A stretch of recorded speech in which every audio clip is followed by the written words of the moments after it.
Primero, informar sobre la existencia de la ley. Ya, aquí tenemos cualquier institución, cualquier prestador, objetor, no objetor, tiene que decir, sabe, aquí hay una ley. El diagnóstico. ¿Por qué el diagnóstico es relevante? Porque aquella persona que va a la clínica, al hospital clínico de la Católica, a la Universidad de los Andes, a la dentista, para que al Panguipulli, donde sea, tiene la obligación de diagnosticar. Y una vez que diagnostica e identifica que esa mujer o persona gestante está dentro de las causales, tiene que señalarle hay una ley. Pero ¿qué dice? ¿Qué dice? ¿Qué dice? No. Se olvidó. ¿Ah? Tiene que proyectar otra vez. ¿Proyecto otra vez? Ahí. Bien, ya.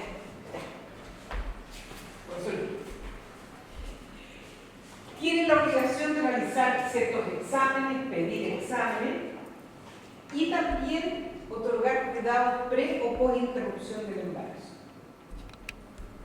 O sea, la mujer vino a morir, está en el pabellón, no sé qué, no, ella es la del aborto. No. Entonces, entre una de las cosas que nosotros hicimos antes de existencia de la ley, o casi concomitante, este es el estudio previo a invitar a la SOA Mercedes con estudiantes de medicina y obstetricia en 7 universidades de Santiago, con una muestra muy pequeñita de Chile. Santiago de Chile. Muy universidades públicas y privadas, laicas, seculares, de estudiantes. Medicina y obstetricia, una muestra que terminó siendo al final de 13 a 35. Disculpe que esta diapo no esté en castellano, dice. La pregunta era, ¿quiénes deben y bajo qué consideraciones ser objetores de conciencia?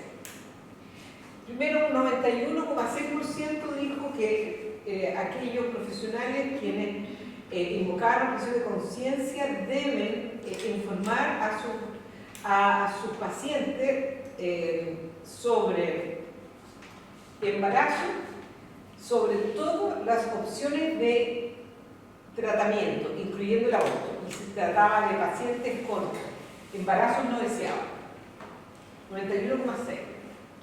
Y ahí, digamos, uno tendría que releer, digamos, qué es lo que están diciendo, cómo entendieron la pregunta. Luego, aquellos profesionales que objetan de conciencia deben tener la obligación de derivar a sus pacientes para un aborto legal a otro profesional que esté dispuesto a realizar ese aborto, un 18,7%. Fíjense, 90,6%, o sea, un 90,7% de los que objetarían tienen la obligación de derivar a alguien que lo haga, que no sea objetor. Luego, los profesionales, quienes son objetores de conciencia, pueden ser objetores para cuidado post-aborto. Un 18,7% de estudiantes respondieron que se puede ser objetor para el cuidado post-aborto. Luego, dice, yo estaría en condiciones de objetar, cuidar o darle cuidado a una mujer que tuviera complicaciones post-aborto. O sea, un 6,6% de estudiantes dijeron, sabe si llega aquí una mujer con complicaciones post-aborto ilegal. Yo no la entiendo. Luego, un 17,7% dijo que esa persona no evitaría darle cuidado a una mujer que quisiera un aborto independiente de las razones que tuviera para el deseo de ese aborto. Y yo usaría la objeción de conciencia para evitar darle cuidado a una mujer que quiere un aborto legal. Luego, 57% dice que apoya personalmente la objeción de conciencia y que estos estudiantes, esto mucho antes de que hubiera una reglamentación, dice que estaban de acuerdo que hubiera un registro público de objetores de conciencia y fíjense, un 26,7% de estudiantes estaban de acuerdo que las universidades y otras instituciones pudieran ser objetoras de conciencia, o sea, la objeción de conciencia institucional. Entonces, esto tiene relevancia de cómo entendemos el funcionamiento de todas las instituciones, y insisto, una muestra muy chiquitita, y ahora, digamos, estamos haciendo una muestra mucho más grande. ¿Cuáles son las objeciones? Diligencia de derivación, trato de intervención, debe hacerlo hecho previamente el director y no ante la paciente. Hay uno de los primeros casos, un caso que fue, en donde la paciente tenía derecho a un aborto, ingresó a la unidad de alto riesgo obstétrico, y que cuando la matrona, en este caso una matrona, llega a tener que darle el misoprostol, lo que iba a hacer con miso, le dice a la paciente: yo soy objetora. Uno no le comunica a la paciente que es objetora. Uno busca a aquel profesional que le va a dar el cuidado a la paciente. Y esta paciente en particular fue extremadamente violentada. La historia de ella ustedes la pueden encontrar en la web. Ella lo hizo público.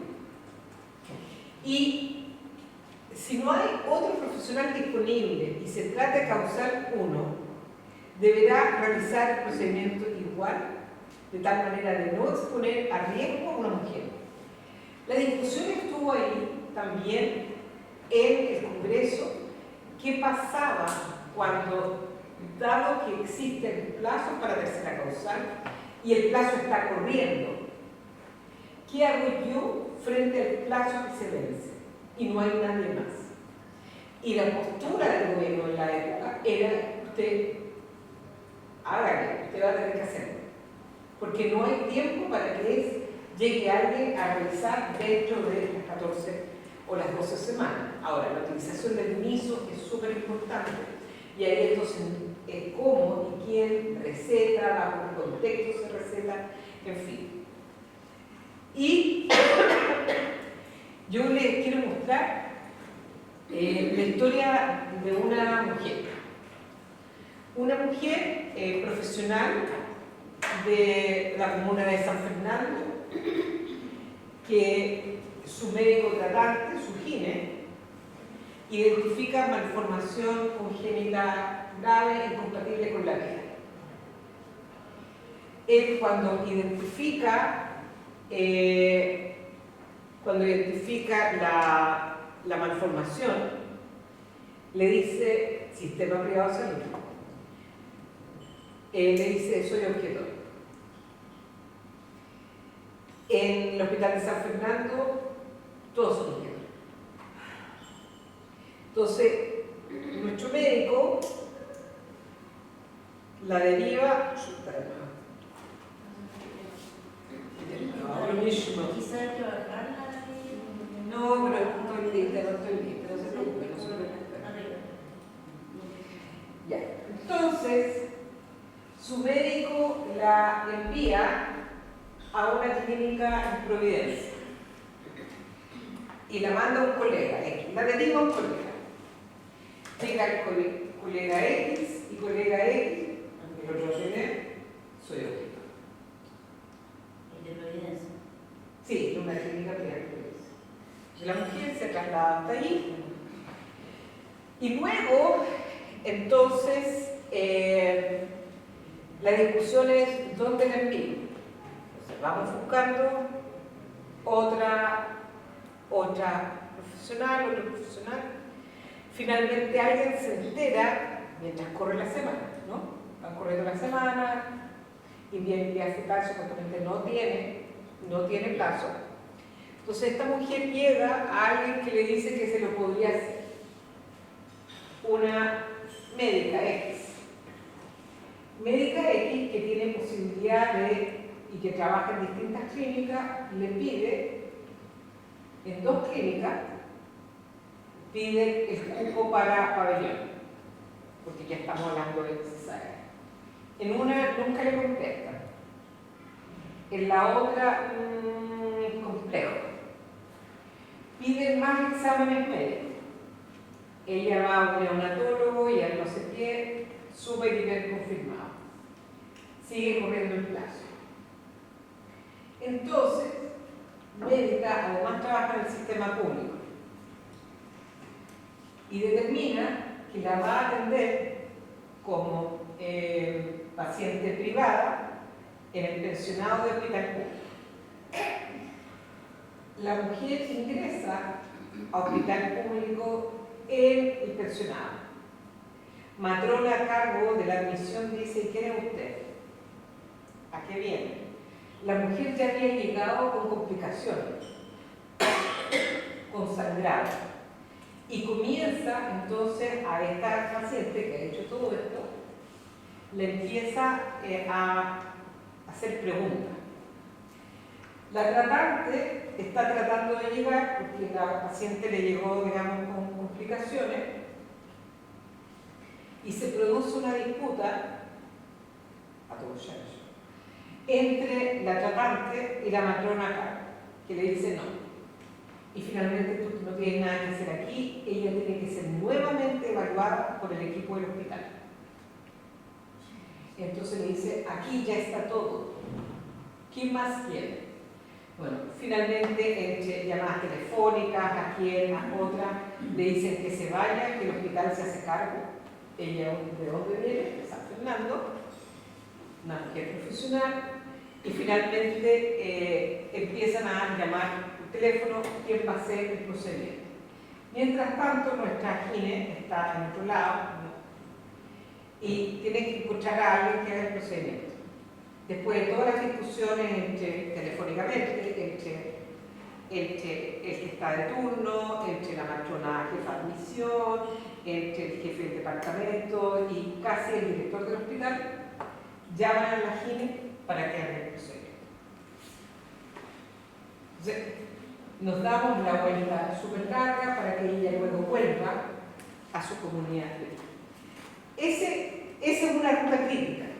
Ahora, esa mujer no quiso demandar, pero sí se produjo un problema importante en ese equipo del hospital público. Porque entonces tú te traes a nuestro hospital a aquellas pacientes que tú quieres intervenir aquí. ¿Sí? Pero el problema de esta es que ella no puede saber quién hace aborto, porque todo entiende que hay prohibición de publicitaria. Entonces, este es un caso paradigmático. Pero también es un caso paradigmático, uno que alguien podría estar aquí. En los primeros meses, 2018, una paciente llega a Hospital de Talca. Hoy el Hospital de Talca siempre tiene el Hospital de Talca. Yo siempre tiene historia, ¿no? El agua, no sé, muchas cosas. Entonces, una mujer que llega en condiciones con fiebre, con creo que 16 o 12 semanas de embarazo, pero era como el primer segundo trimestre. Y empieza, digamos, a mostrar cada vez más signos y la condición de base, digamos, la gestación como que no se resolvía. Y finalmente el paciente se les muere. La paciente se muere y empieza a decir por qué se muere. En un hospital donde ¿quiénes son? La mayoría escritores. Esta fue una discusión dura porque ¿por qué, cuándo y si es que le informaron que ella estaba en causa alguna? Le dijeron a ella, le dijeron al cónyuge, porque la mujer se murió en el hospital. No es una mujer que se murió fuera, sino que estando hospitalizada. Esa muerte era previsible y prevenible. y era previsible y prevenible. Entonces, esta discusión, esto se dio en el año 2018, en los primeros casos. Entonces, lo que hay aquí, hay una discusión del efecto práctico de la objeción de conciencia frente a la atención. Y otro, quizá uno de los hechos de un caso de violación, de una violación en el caso de Puerto Montt, no, solo, todos son objetos. Guardia de seguridad del Hospital de Osorno, guardia de seguridad, Hospital de Osorno, violada, una violación correctiva. ¿Qué significa violación correctiva? Una violación a una mujer lesbiana para que entienda, digamos, la pérdida que ella ha tenido por no ser una hetero. Violada por un compañero de trabajo, en su lugar de trabajo, es decir, el hospital. Y ella queda embarazada por la violación. Ella acude al lugar donde ella trabaja. Llega a pedir el aborto, luego es maltratada en su condición de lesbiana. Y dos, aquí no se hace aborto. Esa mujer tiene que viajar desde Osorno hasta Puerto Montt